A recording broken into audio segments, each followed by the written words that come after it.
So hari ini saya bawa satu berita. PM sekali lagi tegaskan Nurul Izzah tak dibayar gaji.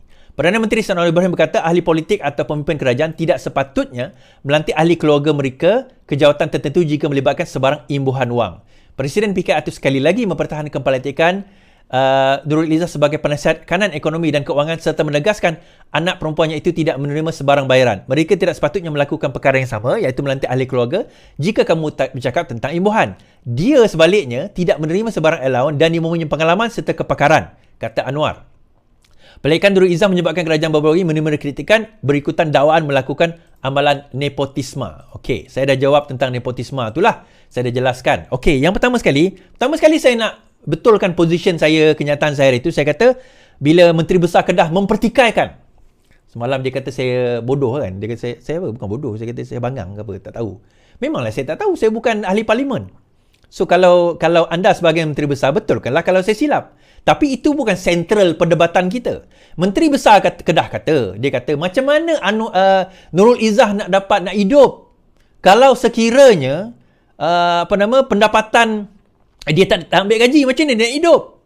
So saya kata dia ada pencen. Jadi pencen dia lah, hidupkan dia. Lepas tu Menteri Besar Kedah kata Iswardi bodoh. Bodoh ke apa kepetaan? Saya tak ingat, ada orang cakap kat saya, minta maaf kalau saya silap MBA. Dia kata Iswardi tak tahu 50 tahun, umur dia 50 nanti baru dia boleh ambil pencen tu. Okey, saya ngaku saya tersilap. Saya ditegur oleh Exco Negeri Sembilan YB Nicole. Dia kata Iswardi actually umur 50 baru dia boleh ambil gaji tu. Okey, saya ngaku saya silap. Sekarang ni dia 43, so 7 tahun lagi dia baru boleh dapat pencen tersebut. Tetapi tuan-tuan, Nurul Izzah ada laki dia. Kan?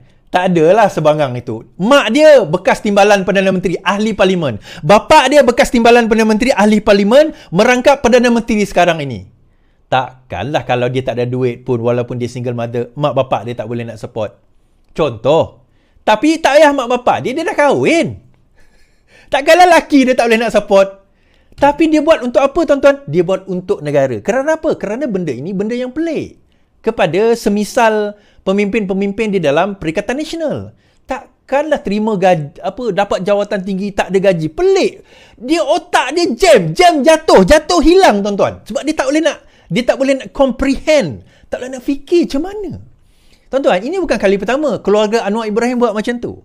Anwar Ibrahim menjadi penasihat ekonomi negeri Selangor, gaji RM1. Gaji RM1. Ini bukan baru ni sebelum kita jadi kerajaan dulu. Pada 2008, 2009 kalau tak silap saya. Lepas dia keluar tu. Penasihat ekonomi gaji RM1. Pelik? Tak pelik. Bagi kami pejuang ni kita tak pelik. Sebab kita tahu bila orang kata kenapa kau tak dapat jawatan lagi? Sepatutnya kau dapat jawatan. Yang kau risau kat aku ni kenapa? Relax. Aku tak dapat jawatan, aku punya jawatan. Tak kisah. Tak dapat jawatan, kita terus berjuang, tengok pakai baju kerajaan ODP, terus kita letak, kita henyak. Sebab saya punya ambition, Nurul Izzah punya ambition, Rafizi Ramli, kerajaan ini punya ambition. Apa dia tuan-tuan? Mengeluarkan negara kita daripada kemelut kerosakan. Memperbaiki sistem. Memastikan negara yang lebih baik. Imbuhan itu datang, perks itu datang dengan jawatan. Kalau ada, diterima. Kalau tak ada, tak menjadi masalah. Jawatan itu juga datang dengan perks tersebut. Kalau diberi, Alhamdulillah. Tak diberi, tidak mengapa. Sebab kena ingat, Tok Guru saya cakap, ingatlah jawatan itu satu bebanan. Bukan kemuliaan. Dan bukan kita tak ada jawatan itu menunjukkan kita tu hina. Tak juga. Tak ada jawatan tu hina engkau. Tak. Tak ada jawatan tu sebenarnya Allah nak bagi tahu kita, kau belum cukup lagi layak kat situ. So rezeki itu aku tak bagi kat engkau lagi. Kerana ada sesuatu yang lebih besar. Entah kalau saya ada jawatan, saya dah tak boleh live macam ni.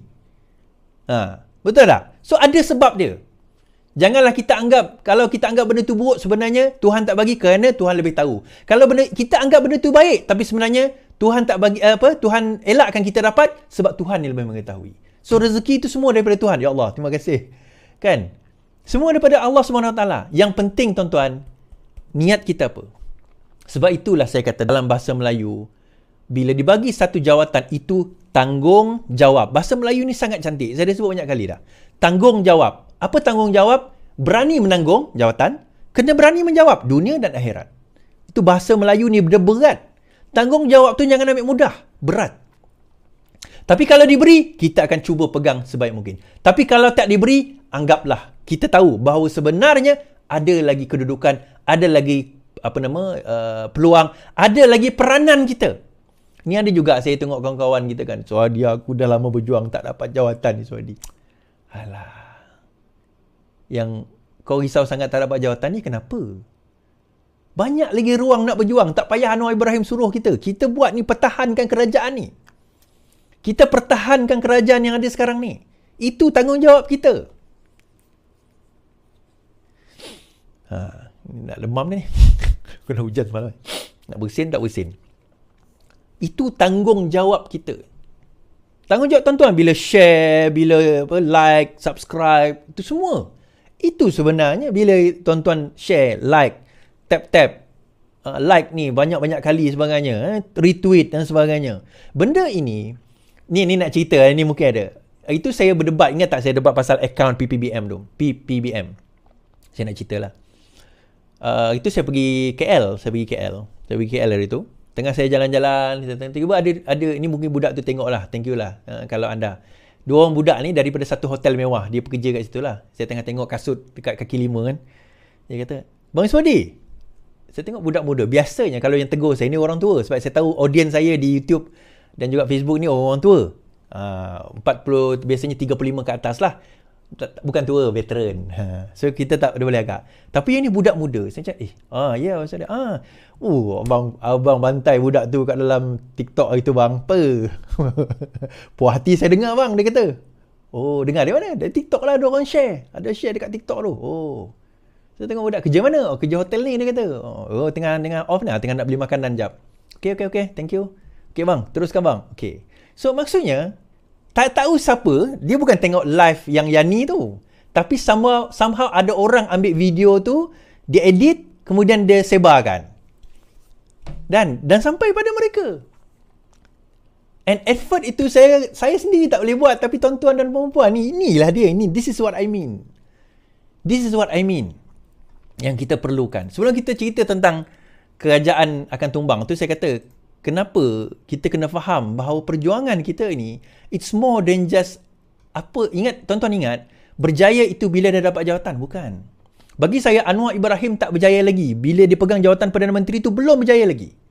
Dia berjaya kalau sekiranya dalam 5 tahun ini, dia akan membuat satu perubahan yang drastik, yang besar. Dan dia sekarang ini menuju ke arah itu. Tapi dia tak boleh buat kerja ni seorang-seorang. Dia tak boleh buat kerja ni seorang-seorang, tuan-tuan. Penyamun, penyangak, apa semua tu akan cuba. Pengkhianat, penebuk atap, walaon, waluncai semua akan cuba nak jatuhkan kerajaan yang ada ini. Dan saya bawa apa yang Anwar cakap tentang akaun bersatu. Sebab itu dia orang risau sangat dia, tuan-tuan. Akaun bersatu kalau dibeku, kalau bersih, usah takut. Macam saya katalah, apa nak takut? Parti politik tidak seharusnya takut dengan sebarang tindakan pihak berkuasa, termasuk SPRM jika bebas daripada rasuah. Pengerusi Pakatan Harapan berkata, tindakan seperti membekukan akaun milik parti bukanlah perkara baru dan harus dibenarkan diterus tanpa sebarang gangguan. UMNO dulu, ketika dibekukan, Muhyiddin Yassin kata sokong. Muhyiddin malah memuji profesionalisme UMNO. Kata, Presiden PAS itu petang ini. Ya, UMNO pernah dibeku juga. Pada zaman Muhyiddin Yassin, Muhyiddin kata tak ada masalah. Apa masalah dia? Kalau tengah dibeku tu, tengah disiasat, tak ada isu. Dan ada orang kata, siasat juga akaun PKR. Tuan-tuan, saya nak bagi tahu ni siapa yang cakap tu. Semua akaun parti politik, setiap tahun akan diserahkan kepada ROS. Faham dia tak ada tiba-tiba apa orang kata audit tu dibuat oleh oleh bersatu je, tak. Semua parti, termasuk UMNO, termasuk PKR, termasuk DAP, termasuk Amanah, termasuklah Pejuang, semua kena audit report, kemudian hantar pada ROS. Okey, kalau tak bersalah bentangkanlah. Nak bentang kenapa? Kalau kau rasa kau ada kesalahan, kau lah cari. Kenapa kami nak kena bentang pula? Macam saya tak minta dia orang cari, saya yang cari benda tu dan saya bentangkan. Kalau kau rasa ada kesalahan pada akaun PKR, bentangkan akaun PKR. Saya nak beritahu, 2019 masa PKR jadi kerajaan, pendapatan PKR 7 juta saja. Sedangkan belanja pengiklanan 2021 bersatu 7 juta iklan. 7 juta. Pendapatan PKR 2019 7 juta, tuan-tuan. Satu iklan. Series of iklan setahun tu bersamaan dengan pendapatan PKR satu tahun. Dan zaman itu PKR kerajaan, bukannya PKR pembangkang 2019. Alah, tipulah kau Ais. Well, terpulanglah kau orang percaya, tak percaya sudah. Unless you can prove otherwise, teruskanlah. Kan? My point is simple saja, tuan-tuan. Kita kata dan usaha itu diteruskan macam mana? Okey, saya nak bawa berita ini supaya tuan-tuan nampak apa sebenarnya arah yang saya nak begini. Okey, arah yang saya nak begini. So dia berkaitan. Kenapa ada yang kata tadi, ada yang kata bulan Jun ni kerajaan akan tumbang. Saya kata ya kalau. Dia ada kalau dia. Dia ada ya kalau. Tapi sebelum kita nak cerita kalau tu, tuan-tuan, saya nak ceritalah sikit ni tentang hadiah wang. Tak puas hati ke kalau kita tak cerita pada hadiah wang ni kan.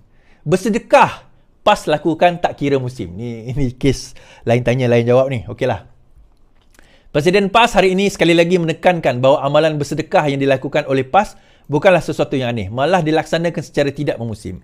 Kerana dididik dengan amalan itu, katanya, ada ahli PAS, termasuk dalam kalangan wakil PAS, menanggung hutang yang banyak. Ekoran berkhidmat mereka dengan masyarakat tanpa memilih sesiapa.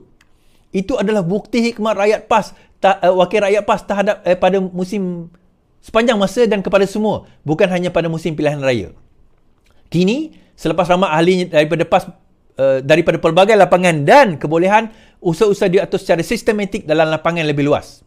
Terdahulu tular video klip menunjukkan ada ini video yang dikaitkan dengan pemimpin akan umbi mengagih wang kepada pengundi yang bersumpah atas nama Allah membangkah PAS dalam pilihan raya baru-baru ini. So Hadi kata, bila orang tanya lah macam mana itu yang dianggap sebagai sedekah, oh mungkinlah itu soalan ni kan.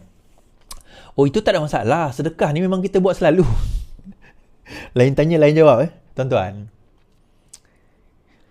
Shakespeare pernah berkata, roses dalam Romeo and Juliet, roses by any other name would smell just as sweet. Bunga mawar ni letaklah panggilan apa pun, rose ke bunga mawar ke bunga apa ke, bau dia tetap sama. Sama juga tarik, tuan-tuan. Tarik panggillah apa nama sekalipun, dia tetap tarik. Rasuah, letaklah nama apa dan level apa sekalipun, dia tetap rasuah. Yang penting bukan label dia. Yang penting substance dia, perbuatan dia. Jadi adakah perbuatan itu rasuah atau tidak? Kita serahkan kepada pihak berwajib lah untuk menentukan rasuah atau tidak. Adakah kau nak mengatakan orang PAS tak bersedekah? Tak, betul lah. Jangan kata orang PAS, orang tak PAS pun ramai yang bersedekah. Kan tadi ada trend lalu tadi. Bersedekah lah tu. Sedekah juga. Alhamdulillah, terima kasih saya ucapkan. Kan? Tapi itu sedekah. Dan kalau tuan-tuan bersedekah, tak semestinya dengan cara malah Nabi kata apa? Kalau tak ada harta, senyum tu pun sedekah. Senyum. Senyum. Terima kasih. Sedekah lagi. Alhamdulillah. Kan? Senyum. Berkata baik tu pun sedekah. Kalau orang susah kita ada duit, bagi pinjam dia duit tu pun, kalau second time pun sedekah. Kalau kita halalkan, kan? Kita halalkan jadikan sedekah pun sedekah. So sedekah ni banyak mana? Tetapi adakah itu sedekah? Sebab itu kita kena tengok konteks. Teks dan konteks, perbuatan dia. Kita kena tengok. Sebab itu kita kena faham situasi dan suasana ini. Daripada situ kita akan mengerti bahawa sekarang ini, apa orang kata, sedekah ke apa ke kita nak letak sekalipun, yang penting adalah jangan benda itu menyalahi undang-undang. Itu yang paling penting. Okey.